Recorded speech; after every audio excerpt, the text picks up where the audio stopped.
So I take it as you don't support calls for President-elect John Dramani Mahama to remove the Chief Justice and the Electoral Commissioner, the chairperson of the Electoral Commission. First of all, it will be disastrous, especially initially in his term. You will be consolidating a very bad practice which will not augur well for Ghana's future, whereby every president basically appoints a new electoral commissioner. Hopefully, if what has gone on, Jean may decide to resign herself, then that is, we must find a way of not destroying our institutions, but how do we make it better? But as for the Supreme Court Chief Justice, I think, from my personal point of view, if they touch the Chief Justice by political removal, and not because he has done something that requires impeachment and goes through an impeachment process, I and you will pay a heavy price for it. Not because of her, but because of the undermining of the system. Well, I mean, the arguments for those who would want to see both of them out will be that they do not work well with the president-elect or the party in office. Does that matter? The question is this. The Chief Justice must not work well with Akufo-Addo or Mahama. He must be seen to uphold the law. And therefore, if she is not upholding the law, then you go through the justification, the impeachment, and everything else.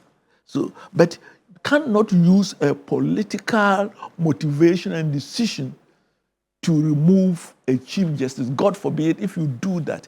When it comes to the Electoral Commission, once again, there are certain processes. If you can prove that he has gone against a certain fundamental things, for example, some say that incompetence, you will be find very difficult to prove incompetence. It's easier to prove corruption, but incompetence is very difficult. So what I'm saying is this: the Electoral Commission, I would like that if he has done wrong, prove it, remove it.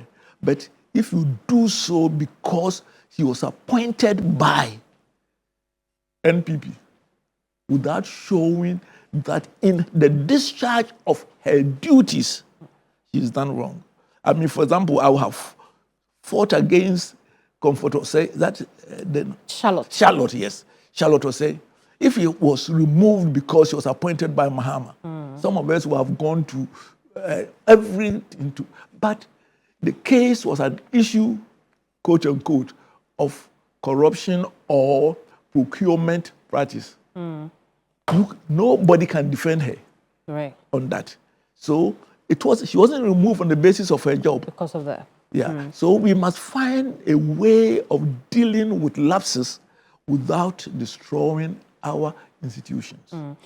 Prof, when we look at the recollation and redeclaration efforts ongoing now, seats that the NDC believed they had won have now been declared in favor of the NPP. And like you rightly noted, it would appear that we are headed for a long drawn-out, it will not end with legal battles on those constituencies. But at the same time, we'll need some tact in managing those legal issues, in managing the atmosphere around those issues as well. What would you advise? I think that our politicians, as much as they would like to make a political noise, should use the legal process. That will cool tempers. It's unfortunate. I was hoping that some will go this way and some will go the other way, so that balancing. Yeah. It didn't happen that way. So it makes it a bit, I mean, to the ordinary person, as if, it something is happening. Yes. Okay. So, but I believe that where it is now, there shouldn't be President Mahama making a statement and then, Akufo-Addo replying. They have been doing it in past, he goes to this meeting and then they throw this one here. I think for the sake of our democracy, they must be a bit circumspect and then allow the legal processes. And I do not believe that justice will not be served. Atofforson is walking free. Was it not the same Supreme Court? It was. Our processes, this man at Asin North, was this his name? Jachi Kwesi. Yes. When they allowed the legal process to go through, if they had allowed it quicker and not appeal and other things, he would have been in Parliament for more time. Why? Because his people showed them the NPP, the red card. So he had to stay out for all this long because they were appealing, going to court and other things. Whilst it had been declared vacant right from the beginning, I'm sure he would have won straight away. Because in his case, it wasn't because the people didn't like him.